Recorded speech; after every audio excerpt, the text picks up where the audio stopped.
I never thought I'd be the kind of grandmother who would be erased from her grandchildren's lives. But that's exactly what happened to me. It started on a Tuesday afternoon. I remember because Tuesdays were our day.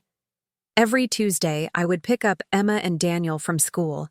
They were 6 years old, twins, my son Michael's children, my whole world. That day, I arrived at the school gate like always.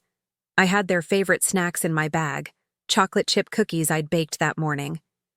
I could already picture their faces lighting up when they saw me, but they never came out. I waited. 10 minutes. 20.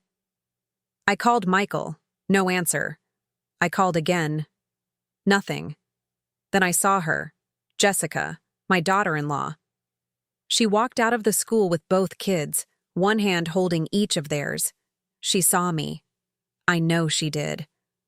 Our eyes met across the parking lot, and she turned away. I ran toward them. "Emma! Daniel!" I called out. They turned, their little faces confused. They tried to pull away from her, tried to run to me, but she gripped their hands tighter and kept walking. "Jessica, wait!" I shouted. "What's going on?" She finally stopped, turned around, and the look on her face. I'll never forget it. Cold, calculated.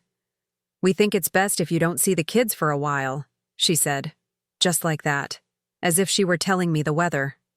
"What? Why?" My voice cracked. "Michael agreed to this?" "Michael and I both agree. You're too much. You undermine our parenting. The kids are confused when they're with you." I felt like I'd been slapped. "Undermine? I love them. I would never. We need space." She cut me off. "We'll call you when we're ready." Emma started crying. "Grandma!" she called out, reaching for me. Jessica pulled her away. "Say goodbye to Grandma." And just like that, they were gone. I stood there in that parking lot, watching my grandchildren disappear into her car. I couldn't breathe. I couldn't move. That was the last Tuesday I ever picked them up. That was the day my world ended. I didn't know it then, but that moment was just the beginning. The beginning of 12 years of silence. 12 years of being treated like I didn't exist. 12 years of loving children I wasn't allowed to see. If you've ever lost someone you love while they're still alive, you know this pain. Like this video, so I know I'm not alone in this. I thought it was temporary. I really did. I thought maybe Jessica was upset about something I'd said, something I'd done without realizing. I replayed every conversation, every visit, trying to find what I'd done wrong. Maybe I'd given the kids too much sugar. Maybe I'd let them stay up too late that one night they slept over. Maybe I'd bought them toys Jessica didn't approve of. I called Michael the next day. He didn't answer. I called again. And again. On the 4th try, he finally picked up. "Mom, stop calling," he said. His voice was tired, distant. "Michael, sweetheart, please tell me what's happening. What did I do?" There was a long silence. Then, "Jessica feels like you don't respect our boundaries. You're always questioning how we raise the kids. You make her feel like she's not a good mother." My heart sank. I never said that. I would never. "You don't have to say it, Mom. It's the way you act. The way you look at her. The kids come home from your house and they don't listen to us anymore." I couldn't believe what I was hearing. This was my son, my boy, the child I raised alone after his father died. I worked 2 jobs to put him through college. I was there for every scraped knee, every nightmare, every heartbreak. And now he was telling me I was the problem. "Michael, please, let me talk to Jessica. Let me fix this. I can't lose my grandchildren over a misunderstanding." "It's not a misunderstanding, Mom. We need time. Just give us time." "How much time?" He didn't answer. "Michael, I have to go." And he hung up. I called back immediately. It went straight to voicemail. That's when the panic set in. Real, suffocating panic. I drove to their house that same afternoon. I knocked on the door. No answer. I could hear the TV inside. I knew they were home. I knocked again. Harder. Michael, Jessica, please, just talk to me. Nothing. I stood on that porch for 20 minutes, knocking, calling, begging. A neighbor across the street watched me from her window. I must have looked insane. Finally, I left. I sat in my car at the end of their street and cried until I couldn't see anymore. Over the next few weeks, I tried everything. I sent text messages, emails. I even wrote letters, actual handwritten letters, and mailed them to their house. I sent birthday cards for the kids, Christmas presents. I left voicemails saying I loved them, that I missed them, that I was sorry for whatever I'd done. Nothing. Every message ignored. Every call blocked. It was like I'd died, but no one had told me. And the worst part? I started to believe it. I started to believe maybe I really was the problem. Maybe I really had done something terrible without realizing it. Maybe I deserved this. Have you ever been pushed away by someone you love? Tell me in the comments, because I need to know I'm not crazy for feeling destroyed.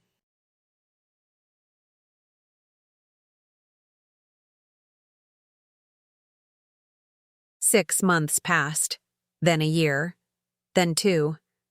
I never stopped trying. I showed up at Emma and Daniel's school events. I found out when their spring concert was. I sat in the back of the auditorium, tears streaming down my face as I watched them sing on stage. They looked so much older. Emma's hair was longer. Daniel had lost his front teeth. I'd missed that. I'd missed his teeth falling out. After the concert, I waited by the exit. I just wanted to see them up close, to tell them I loved them. But Jessica saw me first. She grabbed both kids and walked straight past me. Michael followed behind her, his eyes on the floor. He wouldn't even look at me. "Michael, please," I whispered as he passed. He kept walking. Emma turned her head. For just a second, our eyes met. She looked confused, like she was trying to remember who I was. That look broke something in me that never healed. A few months later, I hired a lawyer. I didn't want to. I hated the idea of taking my own son to court. But I was desperate. "Grandparents' rights," the lawyer said. "In this state, you can petition for visitation." So I did. I filed the paperwork. I paid the fees I couldn't afford. I went to court. Michael and Jessica showed up with their own lawyer. A better one. Jessica sat in that courtroom and lied. She said I'd been verbally abusive to her, that I'd tried to turn the children against their parents, that I'd shown up at their house at night, screaming and banging on the door. None of it was true. But she said it with tears in her eyes. She said it like she was the victim, and the judge believed her. "Mrs. Patterson," the judge said, looking at me over his glasses, "I understand you love your grandchildren. But based on the testimony I've heard today, I believe it's in the best interest of the children to maintain the current arrangement." Current arrangement. That's what he called it. Like my grandchildren were a business deal. "Your petition for visitation is denied." I felt my entire body go numb. The lawyer touched my arm. "I'm sorry," he whispered. I walked out of that courthouse and sat on the steps outside. It was raining. I didn't care. I'd lost. Legally, officially, I'd lost them. After that, Michael changed his phone number. They moved to a new house across town. I didn't know the address. I tried to find them on social media. For a while, I could still see photos. Birthdays, holidays, first day of school pictures. I would stare at those photos for hours, zooming in on their faces, trying to memorize every detail. Emma in a princess costume for Halloween. Daniel holding a soccer trophy. Both of them blowing out candles on a cake I didn't bake, at a party I wasn't invited to. Then one day, I couldn't see the photos anymore. Blocked. I created a fake account just to see their faces.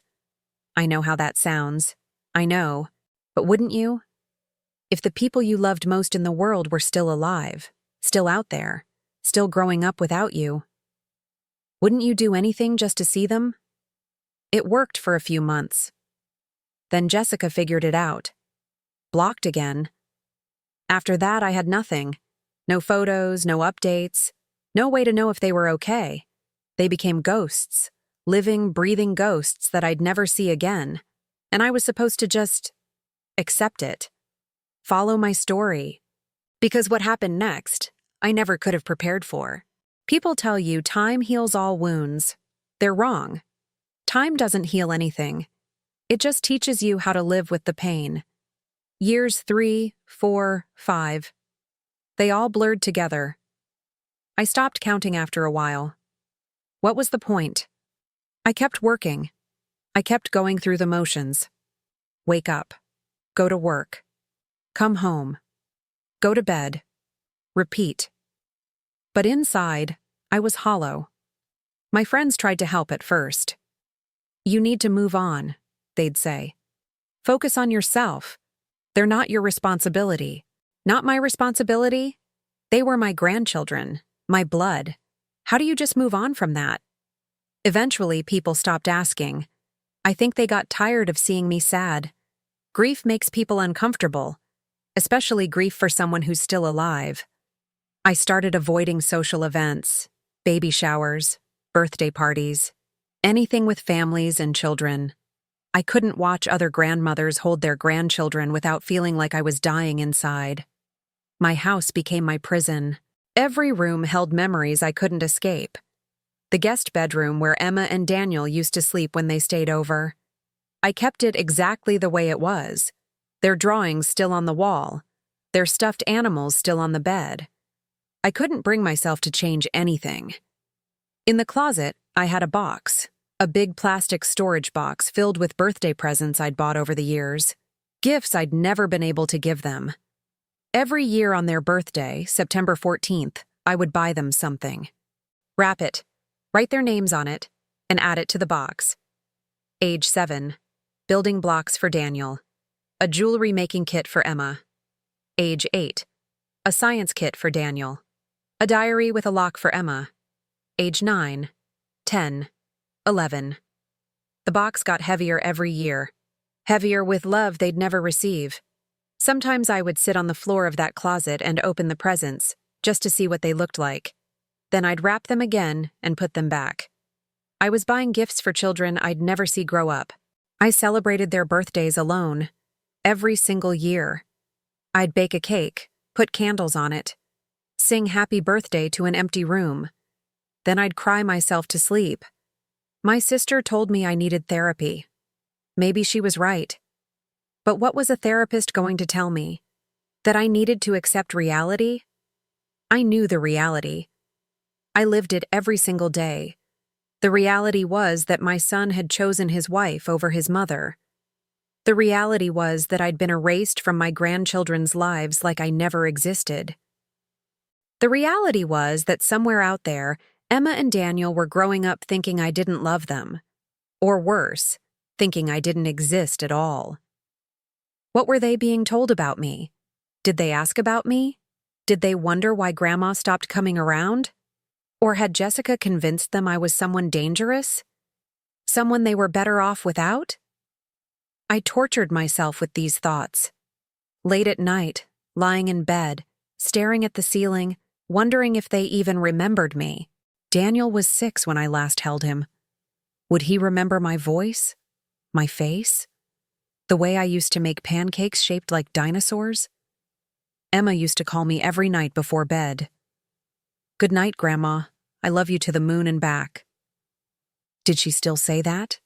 Or had those words been taken from her too? Year 6 came and went, then 7, then 8. I was 63 years old. I'd lost 12 pounds I didn't have to lose. My hair had gone completely gray. I looked in the mirror one morning and didn't recognize myself. I'd become a ghost too. Have you ever felt invisible? Like you're screaming but no one can hear you? Tell me in the comments. Because I don't know how much longer I could have survived like this. Year 9 was the worst. Emma and Daniel turned 15 that year. 15. Teenagers. I'd missed everything. Their first day of middle school, their first crushes, driver's ed, everything that makes a child become a person. I didn't even know what they looked like anymore.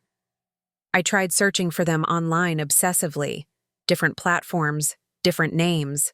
I even tried searching Michael's name, Jessica's name, hoping to find something, anything, nothing. They'd locked me out completely. But then, one night, I found something. A post from a parent at their school. A group photo from some school event. In the back row, barely visible, I saw them. I almost didn't recognize them. Daniel was tall. So tall. He had Michael's build, his father's eyes. He was wearing a basketball jersey. When did he start playing basketball? And Emma. God. Emma looked just like me when I was young. Same curly hair, same smile. She was beautiful. I stared at that photo for hours. I took a screenshot. I zoomed in until their faces were pixelated. I cried so hard I thought I'd break. They were so close to being adults, so close to turning 18, and I'd missed all of it. I printed the photo. I put it on my nightstand. It was the only recent picture I had of them. Every morning I'd wake up and look at it.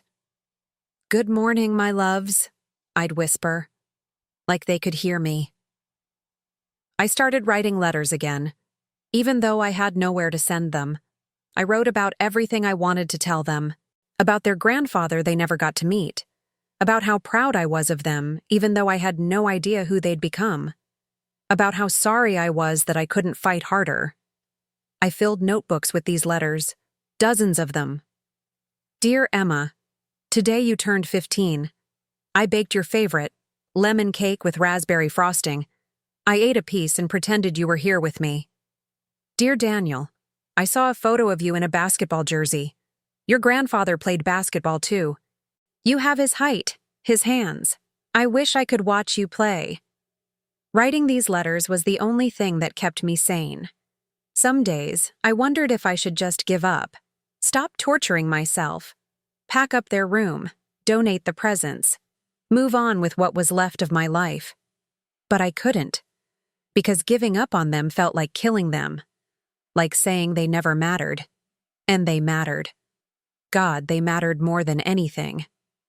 My sister came to visit one afternoon.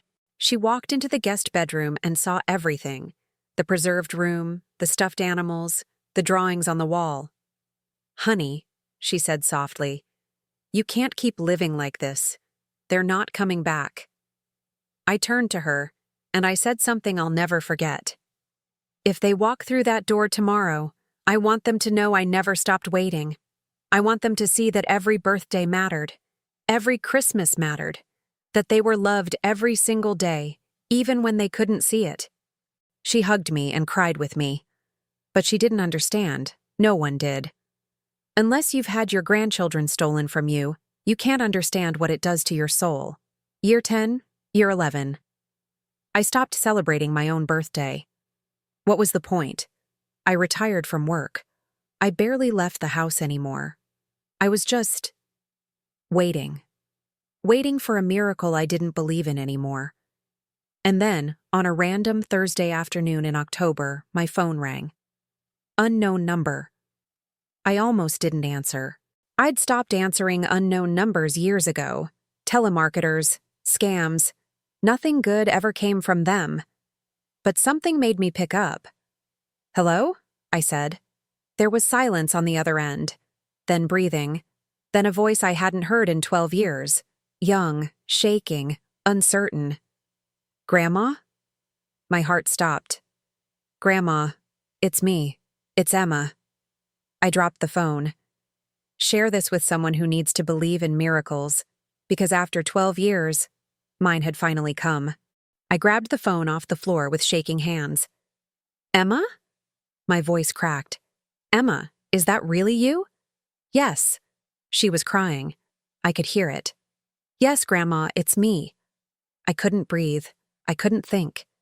12 years of silence, And now her voice, was in my ear. Oh my God, sweetheart. Are you okay? Where are you? Are you safe?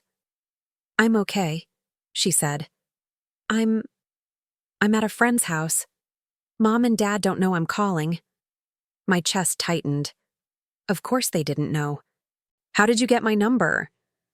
I found it. In an old address book in the attic. I've been trying to find you for months, Grandma. I didn't even know if this number still worked. Tears poured down my face. I'm here. I'm here, baby. I've always been here. She sobbed. Full, broken sobs. I thought you didn't want us anymore. Those words shattered me. What? No, Emma, never. I have wanted you every single day of my life. Every single day. But Mom said, her voice caught. Mom said you left, that you didn't want to be in our lives, that you thought we were too much trouble. I felt rage burn through my chest. Pure, hot rage. That's not true, I said, fighting to keep my voice steady. None of that is true. I tried everything to see you. I went to court. I sent letters. I showed up at your school. Your mother and father. They kept you from me. I know, she whispered. I know that now.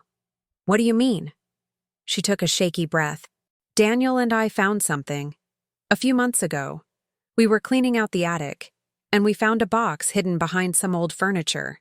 It was full of letters, cards, birthday cards, Christmas cards, all from you, dozens of them, all unopened.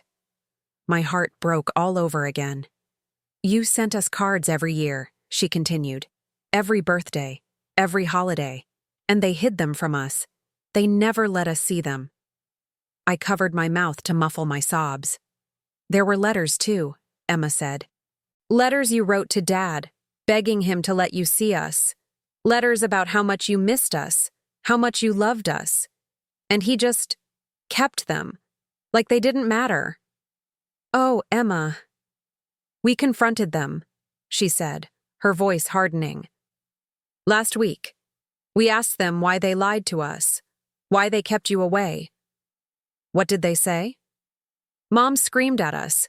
She said you were manipulative, that you tried to turn Dad against her, that we didn't understand because we were too young. Dad just stood there. He didn't say anything. He just let her talk. The coward. My son had become a coward.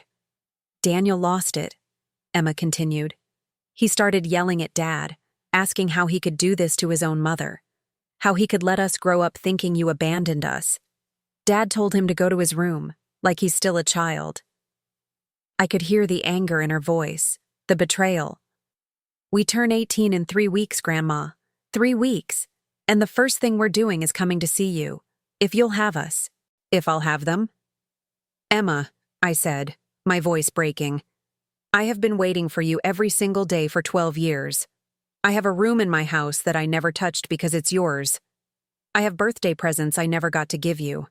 I have so much love saved up for you and your brother. I don't even know what to do with it all. She cried harder. I'm so sorry, Grandma. I'm so sorry we didn't know. I'm so sorry you were alone all this time. Don't apologize, sweetheart. Don't you dare apologize. This is not your fault. None of this is your fault.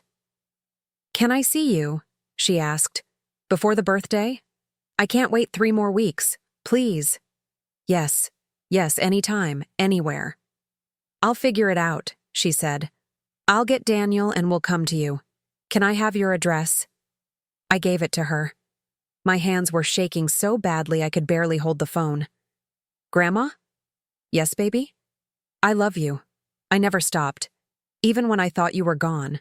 I loved you. I broke down completely. I love you too, Emma. So much. More than you'll ever know. After we hung up, I sat on the floor of my living room and cried for an hour straight. They were coming. My grandchildren were coming back to me. Like this video if you believe love never dies, because mine survived 12 years of silence. I didn't sleep that night. I couldn't. I cleaned the house top to bottom. I dusted their room. I washed the sheets on their beds. I went to the store at 6 in the morning and bought groceries. Everything I remembered they used to like. Chocolate chip cookies, apple juice, those little cheese crackers Daniel loved. I didn't even know if they still liked those things. They were 18 now, not 6, but I bought them anyway.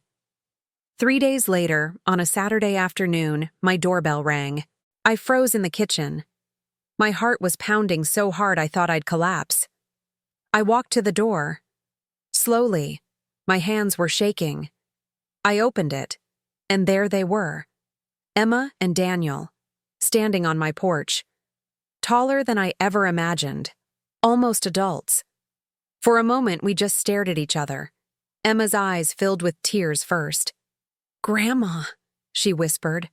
I opened my arms, and they both fell into them. We stood there in the doorway, the three of us holding each other, sobbing. I don't know how long we stayed like that. 5 minutes. 10. It didn't matter. I was holding my grandchildren again. When we finally pulled apart, I looked at them. Really looked at them. Daniel had my late husband's face. Strong jaw, kind eyes. He was so tall, at least 6 feet. Emma looked like me. Same wild curls. Same nose. Same everything. "Come in," I said, my voice shaking. "Please come in." They walked into the house slowly, looking around like they were stepping into a memory. "It looks the same," Emma said softly. "I didn't change anything," I admitted. "I couldn't." Daniel stopped in front of a photo on the wall. It was a picture of the 4 of us, me, Michael, Emma, and Daniel, taken at a park when the twins were 5. "I remember this day," he said quietly. "You took us to feed the ducks." "You remember?" He nodded. "I remember a lot. More than they wanted me to." We sat in the living room. I made tea. I brought out the cookies I'd baked that morning. Emma held her mug with both hands, staring down at it. "I don't even know where to start," she said. "Start anywhere," I told her. "I just want to hear your voices." So they talked, and I listened. They told me about school, about their friends, about the things they loved. Daniel played basketball, just like I'd seen in that photo. He was good, really good. He'd been offered scholarships. Emma wrote poetry. She wanted to study literature in college. They told me about the years I'd missed. Not everything, but enough. And then Daniel said something that broke my heart all over again. "We used to ask about you," he said. "When we were younger. We'd ask Dad where you were, why you didn't come around anymore." "What did he say?" I asked, though I wasn't sure I wanted to know. "He'd say you were busy," Daniel said. "That you had your own life. That you'd moved away. And then eventually, he just stopped answering. And Mom would get mad if we brought you up, so we stopped asking." Emma wiped her eyes. "But I never forgot you, Grandma. I had these flashes of memory. Your voice, your laugh, the way you smelled like vanilla and cinnamon. I thought maybe I'd made you up, like you were someone I'd dreamed." "You didn't dream me," I said, reaching for her hand. "I was real. I am real. And I never left. I was just kept away." "We know," Daniel said, his voice hard. "We know what they did now." Emma reached into her bag and pulled out a bundle of envelopes. The letters. The ones they'd found in the attic. "We brought these," she said. "We thought you'd want them back." I took them with trembling hands. My handwriting, my words, years of begging, pleading, loving from a distance.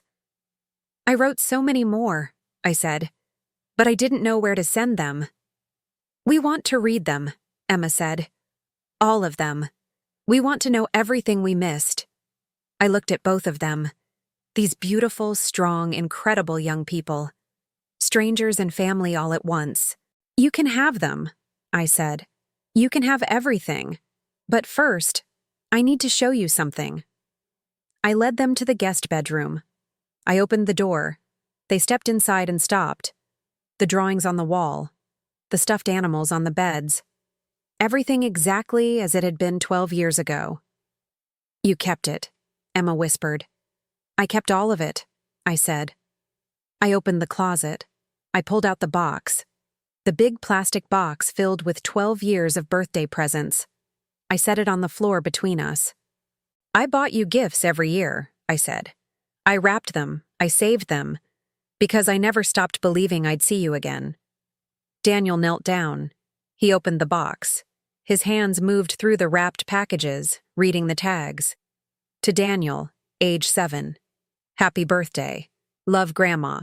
To Emma, age 10. "Merry Christmas. I miss you. Love, Grandma." Emma sank to the floor beside him. They both started crying. "You never gave up on us," Daniel said. "Never," I whispered. "Not once." Follow my story, because what happened next changed everything. We spent the entire afternoon going through that box. Emma and Daniel opened every single present. 12 years of birthdays and Christmases, unwrapped in one sitting. Daniel held up a remote control car I'd bought him when he was 8. "I wanted one of these so badly that year," he said, his voice thick. "I asked for it for my birthday. Mom said they were too expensive." Emma found the diary with the lock. The one from when she was 8. She opened it. The pages were blank, waiting for words that were 9 years late. "I used to keep a diary," she said softly. "I still do. I write in it every night." "What do you write about?" I asked. She looked at me. "Lately, you. I write about wondering what you were like. If you ever thought about us. If you were still alive." Those words hit me like a truck. "I thought about you every second of every day," I said. "You were the last thing I thought about before I fell asleep and the first thing I thought about when I woke up." Daniel picked up a basketball. Age 13. He bounced it once on the floor. "I made varsity this year," he said. "I scored 28 points in the championship game. I looked up in the stands during the game and I don't know why, but I thought about you. I wished you were there." "I wish I was too," I said, my throat tight. "More than anything." After we'd gone through everything, we sat on the floor surrounded by torn wrapping paper and gifts from a childhood they'd never had with me. "Grandma," Emma said carefully, "can I ask you something?" "Anything." "Why didn't you fight harder? I mean, I know you tried. But why didn't you keep trying? Why didn't you show up at our house? Force them to let you see us?"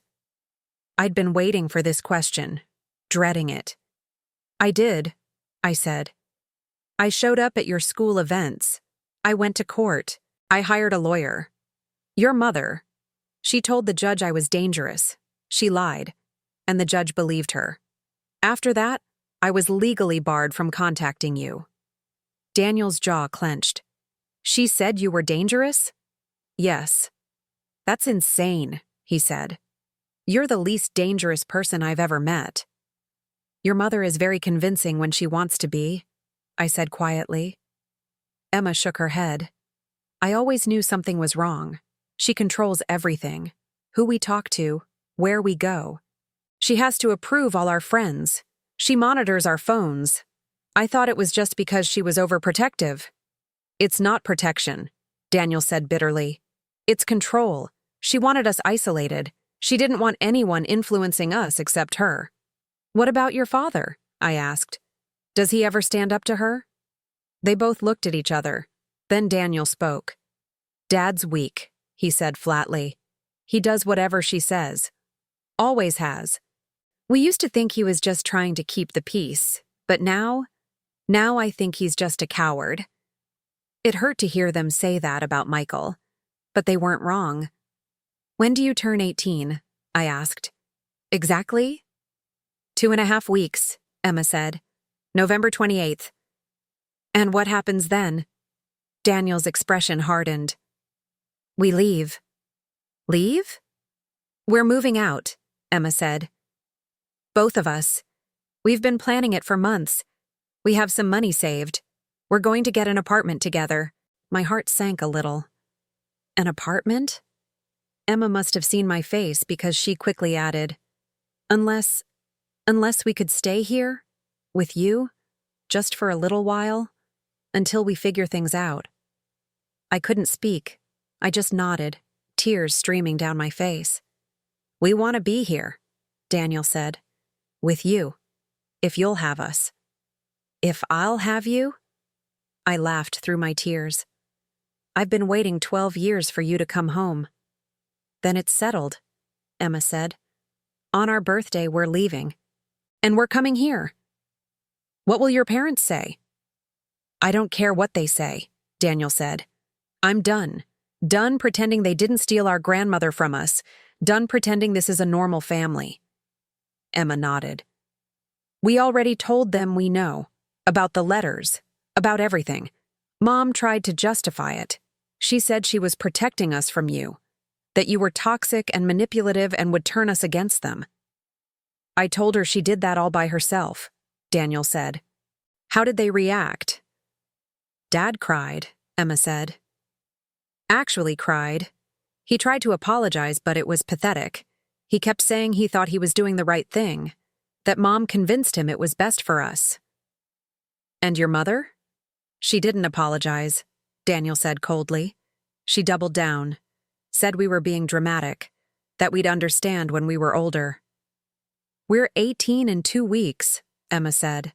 How much older do we need to be? They stayed until evening.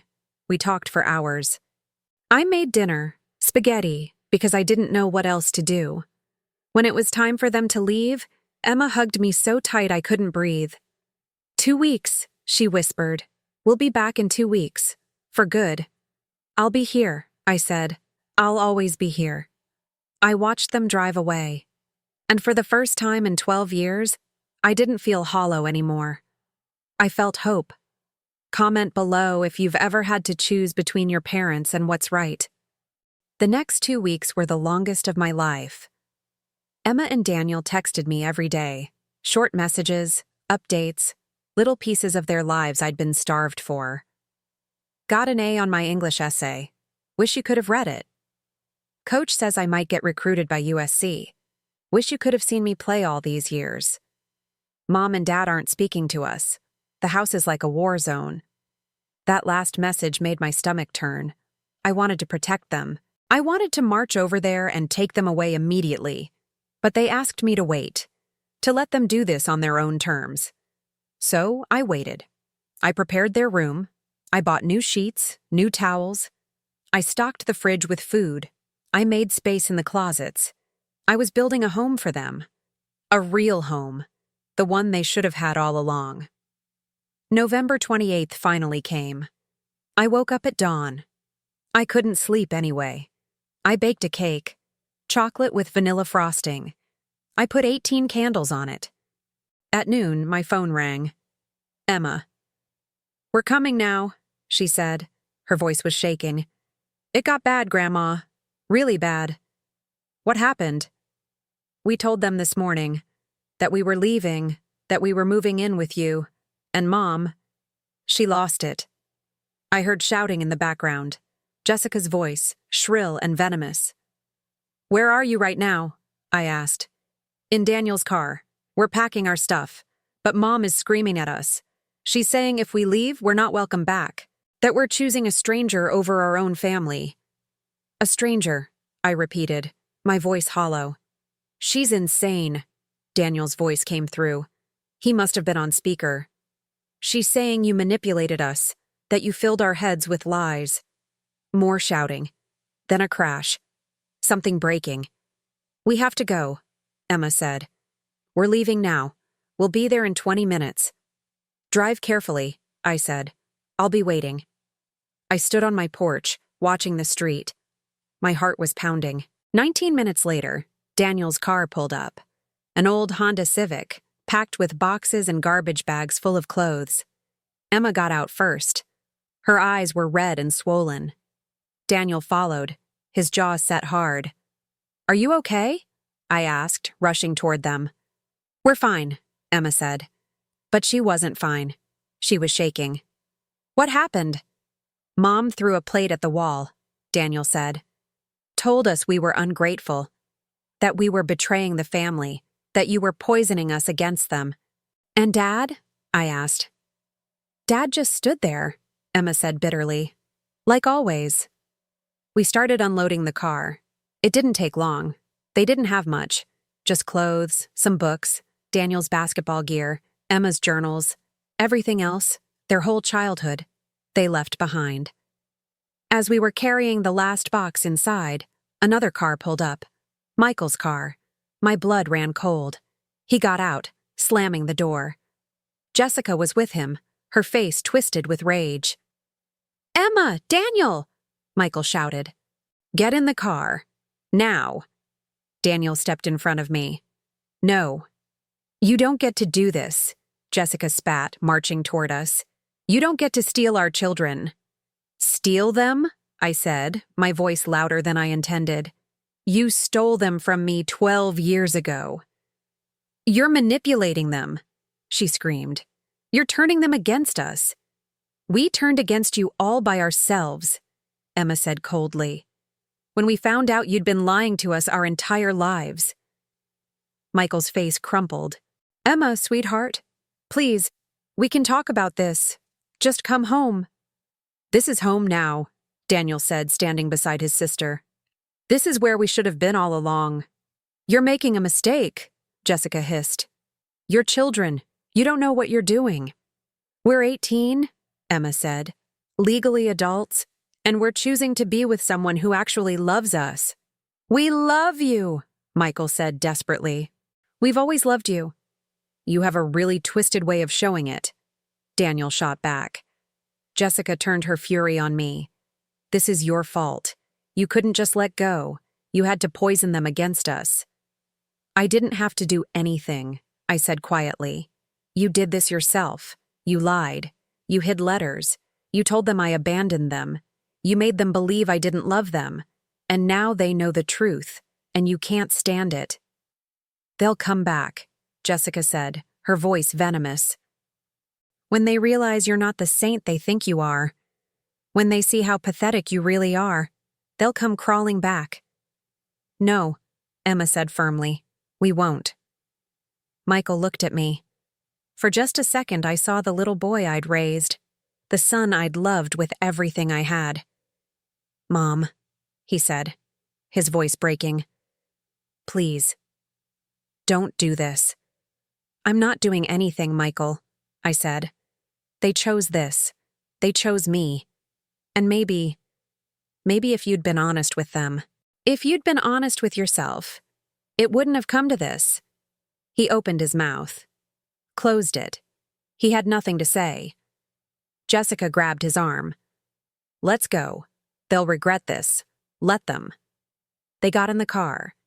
Jessica peeled out of the driveway, tires squealing. Michael looked back once. Then they were gone. Emma collapsed against me, sobbing. Daniel stood rigid, fists clenched, jaw tight. It's okay, I whispered, holding them both. You're safe now. You're home. We went inside. I locked the door behind us. And for the first time in 12 years, my house felt like a home again. Like this video if you know what it feels like to finally choose yourself. Because that's exactly what my grandchildren did.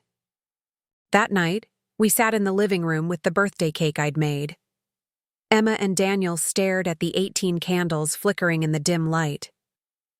Make a wish, I said softly. They looked at each other. Then they both closed their eyes and blew out the candles together. What did you wish for?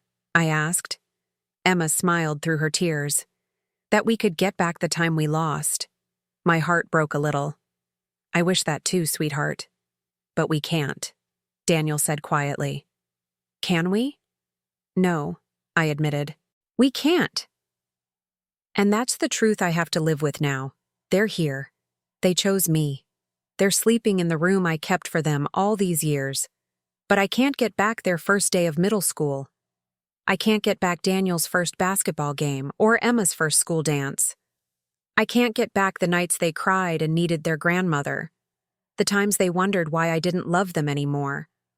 I can't undo the lie they lived with for 12 years. I missed their first heartbreaks, their first failures, their first triumphs.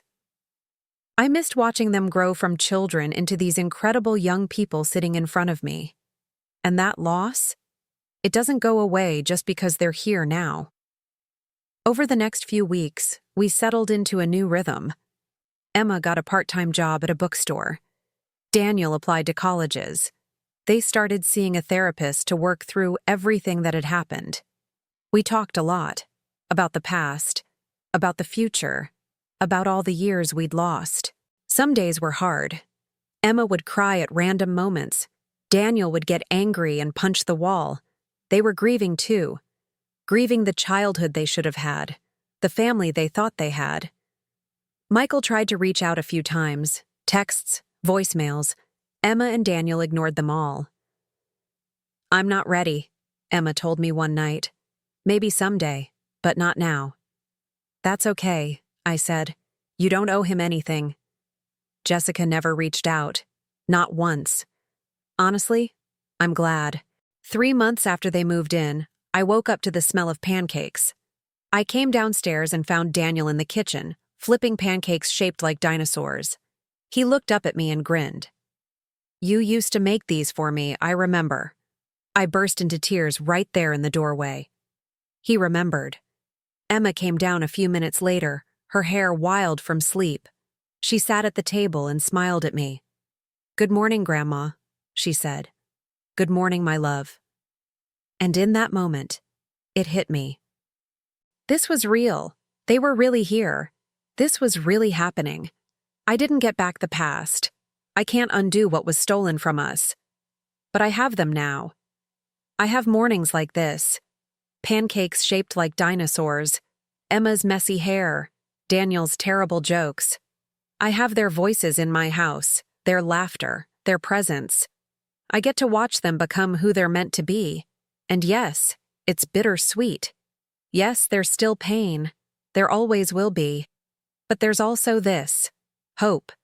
Hope that we can build something new from the ruins of what we lost. Hope that love really is stronger than lies.